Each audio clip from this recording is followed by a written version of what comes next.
Hello guys, and today I will show you how to set an equalizer settings on your Sonos Era 100. Let's get started, but don't forget to follow to see more useful content. So, firstly, we need to make sure that our device is connected to the source of power, because unfortunately this model doesn't work without it. Then, you need to make sure that you have your device connected with a Sonos application. If not, and you don't know how to do it, you can check out the video in our channel. The link will be right here in the right corner.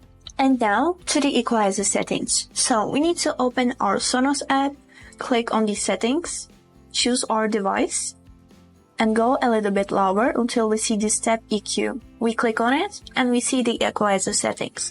So you can see here two lines named bass and treble. Let's start with the first one. So you can see a line and a dot. You can move this dot to the plus or minus. If you move it to the plus, you will make the bass more noticeable. If to the minus, you will reduce it. You can choose from 1 to 10 how much you want to make it noticeable or reduce it. And the same history with a treble, aka high frequencies. If you move it to the plus, you will make it more noticeable or reduce it. You can play your favorite songs and change the settings while it's playing to choose the perfect sounding for you. And like that, you can enjoy your favorite music even more.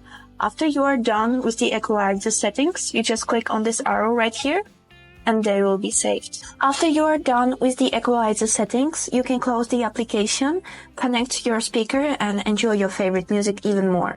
This is all for today. I hope this video was helpful for you. Thank you for watching.